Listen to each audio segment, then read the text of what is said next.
Olá, seja bem-vindo. Você está na TV Postos, programa Direitos e Deveres, com o Dr. Vanderlei de Mello. Eu sou o Carlos Camargo. De início, sempre colocamos aqui o endereço do escritório do Dr. Vanderlei de Mello, a Rua Santa Catarina, número 80, Sala 12, no centro da cidade, próximo ao terminal de linhas urbanas. Mostramos também o cartão de visita aí do Dr. Vanderlei, Advocacia Criminal e Execução Penal, Dr. Vanderlei de Mello e a doutora Letícia Lima. Também, como de costume, a doutora Luciana Mello, filha do Dr. Vanderlei, que é advogada, e nas horas de folga, juntamente aí com seus colegas, seus parceiros de música, oferece aí para você que quer abrilhantar casamento, festas, faça contato pelo 99967-6276. 99967-6276. Esta semana, a partir desta semana, nós vamos introduzir aqui uma nova ferramenta de contato, de interação com os nossos telespectadores. Porque eu sempre encontro com pessoas, costumeiramente aí pelas ruas, em vários lugares da cidade, as pessoas fazem perguntas, fazem propostas de alguma coisa aqui, de assunto no programa. E então nós resolvemos colocar aqui um número de WhatsApp para a gente ter uma linha direta.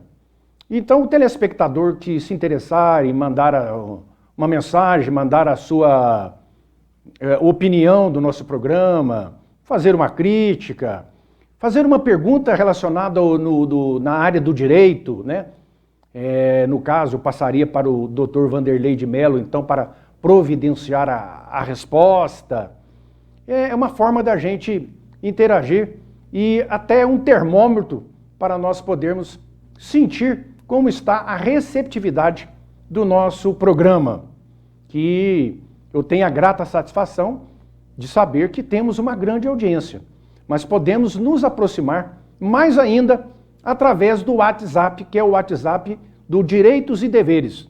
Você vai colocar lá no seu aparelho, vai registrá-lo nos contatos, aí vai aparecer lá, Direitos e Deveres no WhatsApp, você manda a sua mensagem. Para quem estiver fora da área 35, aqui de Poços de Caldas, vai digitar o 35. Mas para o pessoal aqui da área, da cidade, tanta a circunvizinhança que é abrangida pela área 35, não precisa, todo mundo sabe disso, mas é só para enfatizar. Então faça contato conosco pelo 98451 3033. 98451 3033. Estamos te aguardando. É um grande prazer estar mais próximo de você ainda. Ok. Esta semana nós tivemos aí uma grata satisfação de vermos um nome de uma pessoa que foi um baluarte do cristianismo no Brasil, Francisco Cândido Xavier, o Chico Xavier. O Congresso Nacional aprovou uma lei que coloca o nome de Francisco Cândido Xavier, o Chico Xavier, na lista de heróis da pátria. Aí, ó, Diário Oficial da União foi publicado no dia 6 de setembro de 2021. E nesse Diário Oficial, publica a Lei 14.201, de 6 de setembro de 2021, que inscreve o nome de Francisco Cândido Xavier, o Chico Xavier, no livro dos heróis e heroínas da pátria. O presidente da República faço saber que o Congresso Nacional decreta e eu sanciono a seguinte lei. Artigo 1º. Inscreva-se o nome de Francisco Cândido Xavier, o Chico Xavier, no livro dos heróis e heroínas da pátria, depositado no Panteão da Pátria e da Liberdade Tancredo Neves, em Brasília. Esta lei entra em vigor na data de sua publicação, Brasília, 6 de setembro de 2021, e assina o presidente da República, Jair Messias Bolsonaro. Então, é uma lei que passou pelo Congresso, foi votado na Câmara dos Deputados, foi votado depois no Senado, foi para a presidência da República, que sancionou, então agora, a partir do dia 6, ela está tendo a plenitude do valor e que entra em publicação, após entrar em publicação. E essa é uma homenagem muito justa, porque é desnecessário ficar falando aqui de Francisco Cândido Xavier, um homem que dedicou toda a sua vida em prol da caridade, da filantropia, do cristianismo, do Evangelho de Jesus. Então, muito merecida esta homenagem que os congressistas fizeram com a inclusão desse nome dele no Panteão lá de Brasília. Esse Panteão é um museu que tem em Brasília, um prédio muito bonito, que também é uma arquitetura, um desenho de arquitetura do Oscar Niemeyer. Então é uma edificação muito bonita, estilo muito moderno, como eram todos os edifícios do arquiteto Oscar Niemeyer. Muito bacana, muito bonito. E quem for a Brasília um dia, ou quem já esteve lá e vai voltar, compensa visitar este panteão dos heróis da pátria. Então tem muitos nomes, né? Começar pelo próprio Dom Pedro, né? Marechal Deodoro da Fonseca, e por aí vai. São aquelas pessoas que fizeram a diferença na história política, jurídica, religiosa do Brasil. Então, nada mais justo que deixar consignado lá, para a eternidade, na capital da República, num prédio próprio para esse tipo, chamado Panteão da República, o nome desses heróis da pátria. Ok, mudando de assunto, nós estamos aí agora, um corre-corre danado na Câmara Federal e no Senado a respeito da aprovação do novo Código Eleitoral. A Câmara já aprovou o texto base que define o novo Código Eleitoral. E essa correria toda é para que antes de outubro tudo isso já esteja votado e aprovado, porque senão, se passar de outubro, não pode entrar para valer na próxima eleição de 2022. Então, como se diz no popular, está indo a toque de caixa.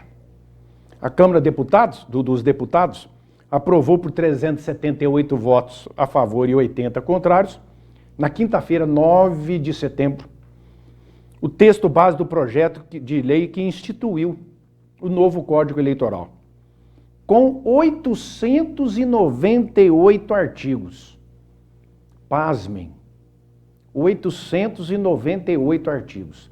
Já vi uma outra matéria na imprensa falando que são 902 artigos. 400 páginas. Eu acho que deve ser o Código Eleitoral, o maior Código Eleitoral do mundo. E pegaram todas as legislações, todas as leis que diziam alguma coisa a respeito de eleição e colocaram tudo, fizeram um pacotão chamado Código Eleitoral, que vai substituir o antigo código. Antigo até que entre em vigor esse, porque substituiu o atual, né?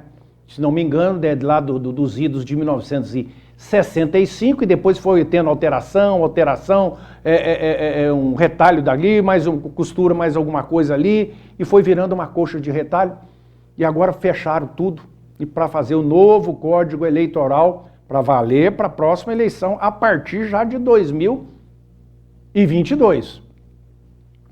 Algumas coisas aqui são interessantes de se falar, que logicamente não vamos falar do Código Eleitoral todo, como acabei de citar, um código enorme.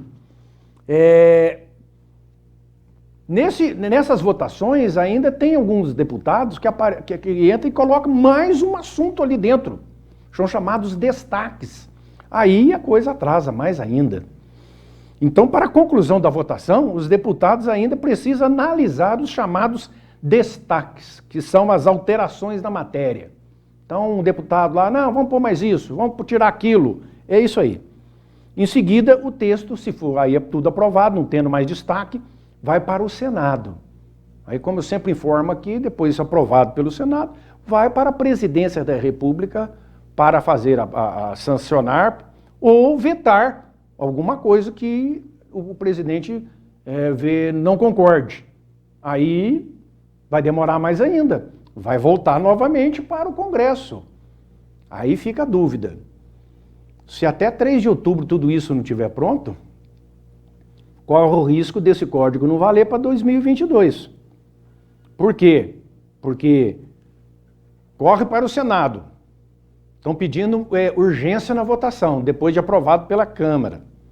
Do Senado, vai para a sanção do presidente. E se ele vetar alguma coisa, tem que voltar.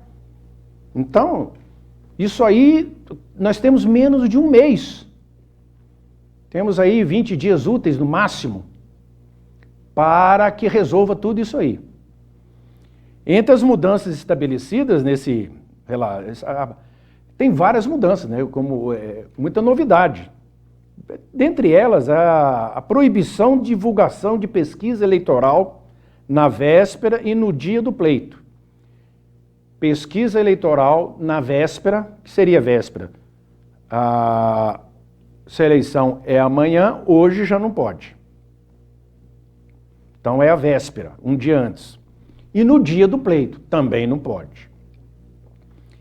A obrigação dos institutos, os que fazem as pesquisas, de informar o percentual de acerto nas pesquisas realizadas nas últimas 5 eleições. Isso vai ser uma coisa muito interessante, porque o Instituto vai ter que, quando mostrar uma pesquisa, ele vai ter que mostrar as pesquisas que ele fez nas últimas 5 eleições, para as pessoas verem se de fato eles acertaram ou não. Essas alterações são vistas por esses especialistas como um cerceamento de informações para o eleitor. Analistas afirmam ainda que a proibição de divulgação de pesquisa de institutos confiáveis às vésperas pode estimular a circulação de números falsos, confundindo os eleitores. Tudo pode acontecer. O que está querendo dizer isso aqui? Proibindo a divulgação de pesquisa eleitoral à véspera do dia das eleições, poderá ocasionar fake news, muitas publicações de mentira. Mas isso vai acontecer com proibição na véspera ou não. Sempre acontece pesquisa que a pessoa está vendo lá achando que aquilo é verdade, não é. E, olha, é um problema sério essa etapa de campanha eleitoral. Então, alguns especialistas criticaram esse ponto de falar, não, está proibido. Divulgar pesquisa eleitoral na véspera e no dia não pode. Eu, particularmente, concordo. Outras mudanças também são alvo de críticas, como a possibilidade de novos gastos com fundo partidário e dispositivos que são considerados restrições à fiscalização da parte da Justiça Eleitoral. Esse fundo eleitoral, esse fundo partidário, eu já falei algumas vezes aqui, que até o presidente da República vetou há poucos dias atrás, aquele valor de quase 6 bilhões. Aqui no novo código existe aqui mais uma maneira de gastos dos candidatos dentro deste fundo partidário. Mas ainda vamos ver alguma coisa a respeito das pesquisas eleitorais aqui. Pelo projeto, as pesquisas realizadas em data anterior ao dia das eleições só poderão ser divulgadas até a antevéspera do pleito. Então, eu já disse aqui. Então, as pesquisas até, vamos ficar mais fácil para entender, 48 horas antes, né? A eleição no dia 3, dia 2, dia 1. Dia 1 é a última pesquisa, ok? No caso de levantamento realizado no dia das eleições, a divulgação só será permitida no caso de presidente da República, no caso de eleição para presidente da República, após o horário previsto para encerramento da votação em todo o território nacional. No caso de levantamento realizado no dia das eleições. Acaba a eleição às 17 horas, né? A votação. A partir desse horário, a pesquisa pode ser divulgada, porque aí já todo mundo que tinha de votar já votou. E, como eu disse, é muito extenso o código, tem muita coisa. Estou dando uma pincelada aqui, só para a gente ter, a gente ainda vai voltar nesse assunto aqui, porque é de interesse da população, interesse dos partidos, entender como é que vai funcionar isso aí. Já já a gente volta.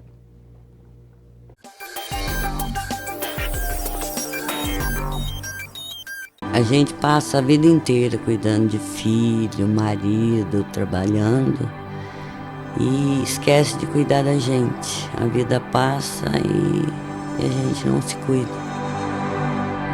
Eu tenho até vergonha de sorrir. Eu ainda brinco, vocês vão ver, um dia eu ainda vou dar um jeito nos meus dentes, vocês vão ver só.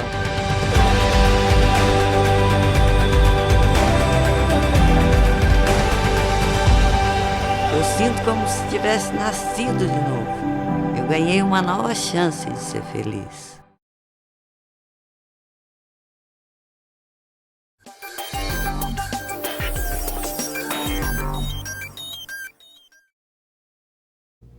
Ok, estamos de volta. Nós vamos colocar novamente para você aí o nosso telefone de contato, o nosso WhatsApp, isso aí, para que você faça contato conosco, envie sua mensagem aí pelo 98451-3033. Direitos e deveres, fale com a gente.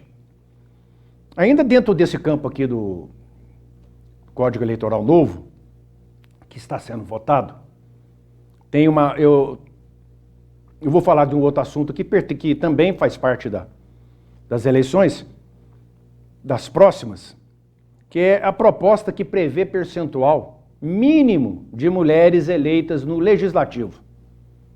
Então, a vontade, o espírito do legislador, dos deputados, senadores, é que colocar um maior número possível de mulheres, incentivar de todas as formas. Então, essa proposta aqui, que é um projeto de lei, de 1951/2021, determina uma porcentagem mínima de mulheres eleitas para a Câmara dos Deputados, as Assembleias Legislativas, né, deputado estadual, a Câmara Legislativa lá do Distrito Federal e as câmaras municipais, os vereadores. Serão convocadas as suplentes caso não haja eleitos em número suficiente para cumprir o percentual mínimo. Ou seja, vai ser uma cota.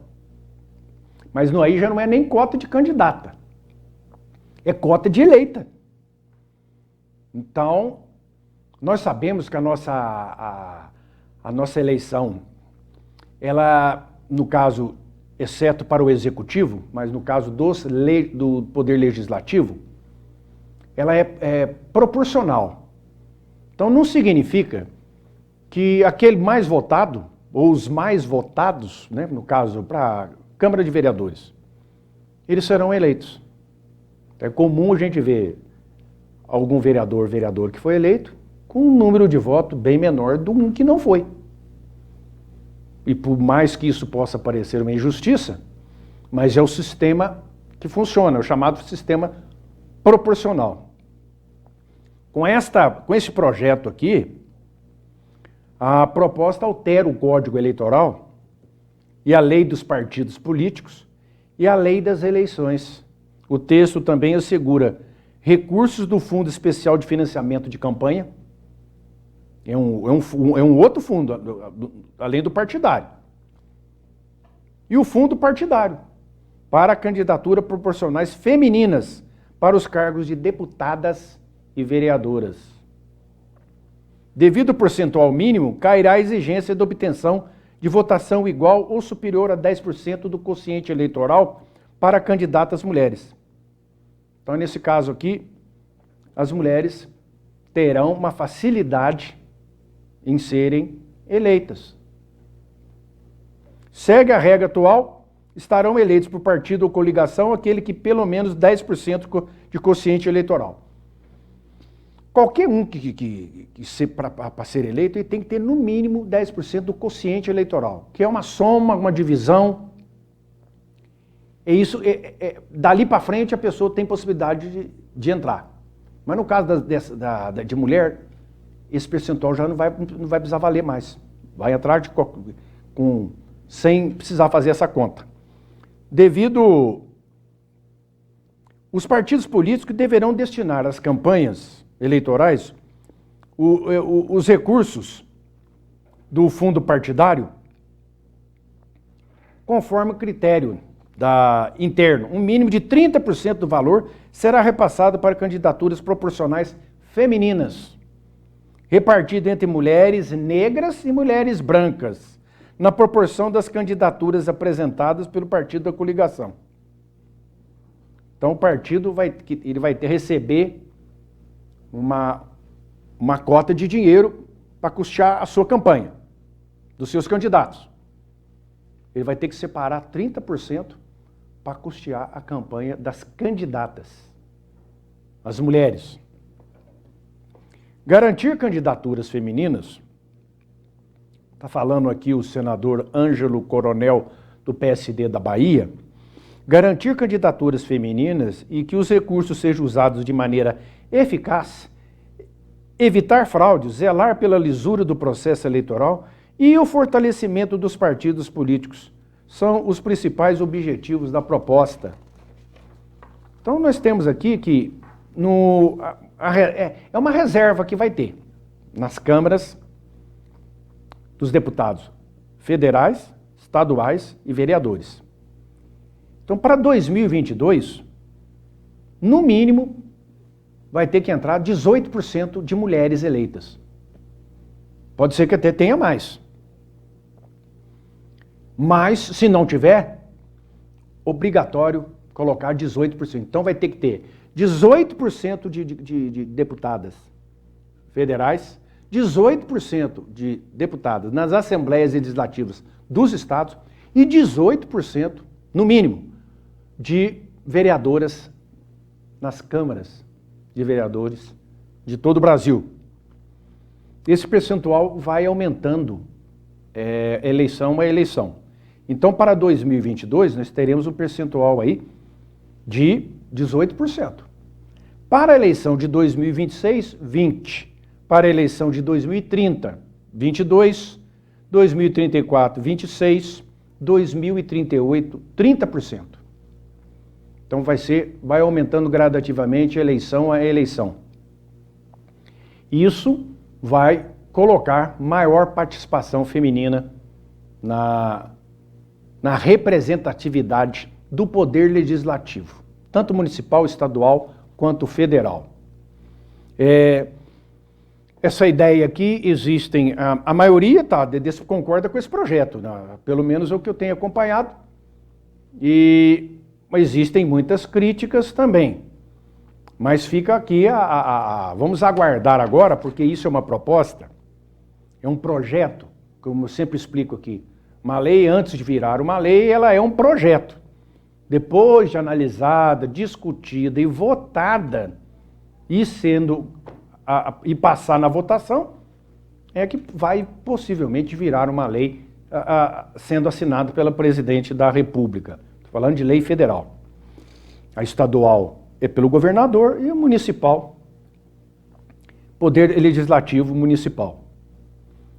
Então isso é muito interessante, porque vai mudar o aspecto das casas legislativas, com a presença de mais mulheres. Agora imposta pela lei. Imposta pela lei.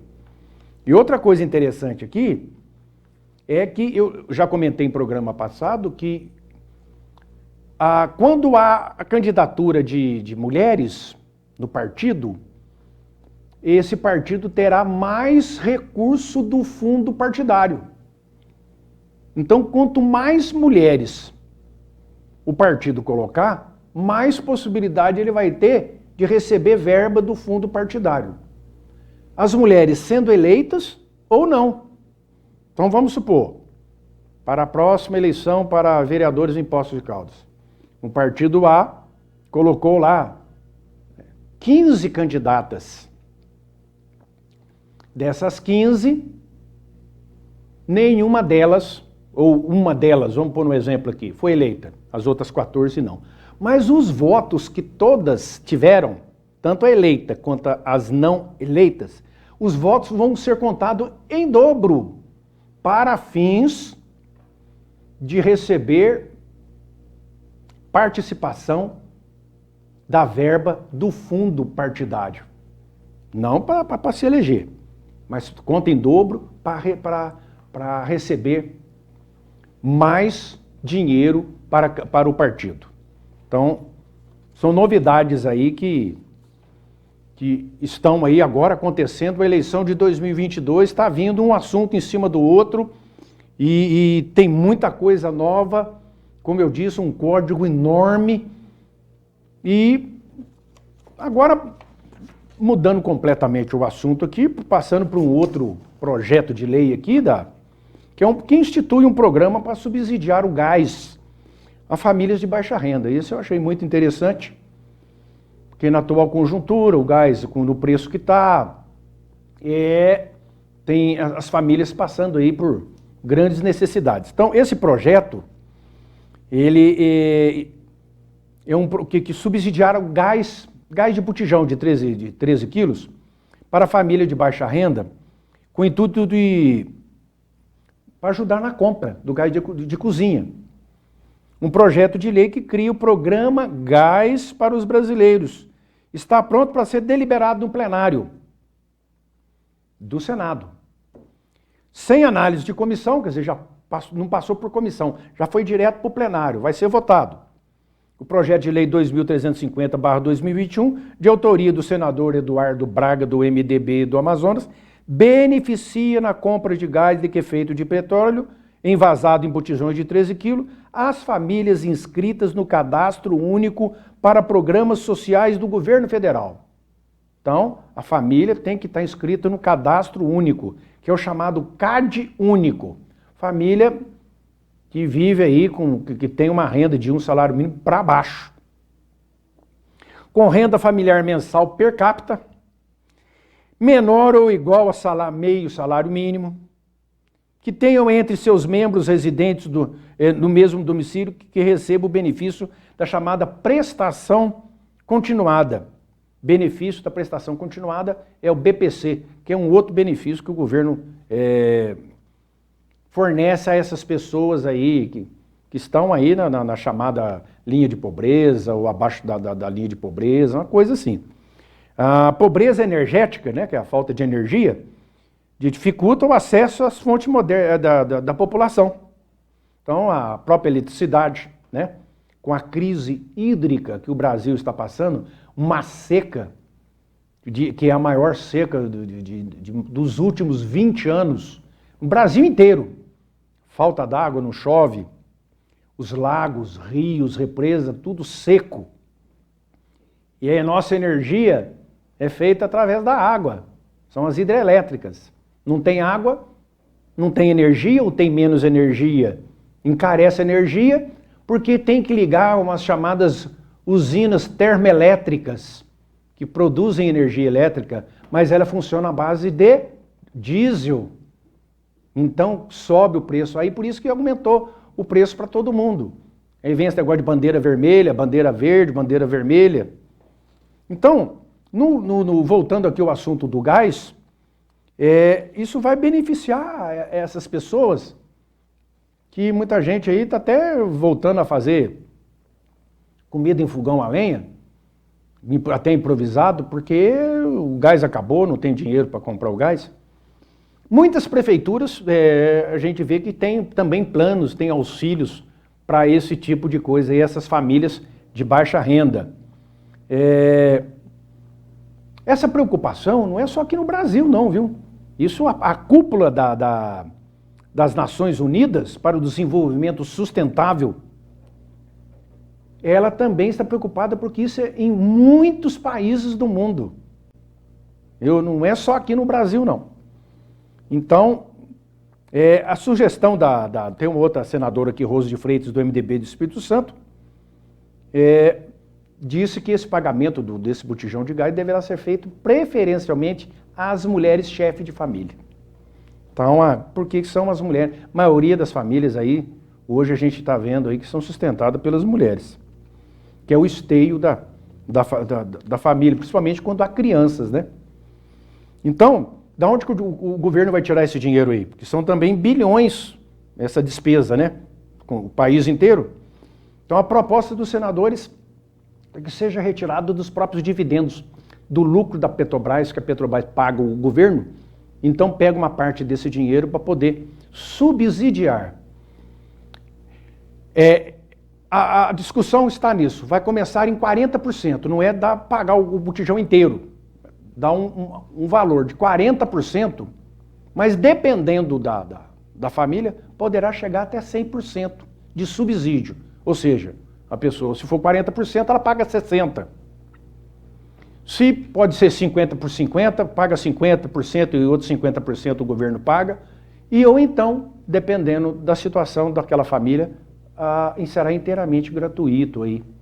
Tudo conforme esses planos que eu falei, incluído aí pelo governo federal, controlado pela Caixa Econômica, a respeito aí de Bolsa Família, família de baixa renda, da linha de pobreza. Muito bom esse aspecto aí. Temos aqui vários assuntos interessantes, como sempre o tempo é pequeno, mas a gente volta na próxima semana. Agradeço a sua atenção, um grande abraço, fique com Deus.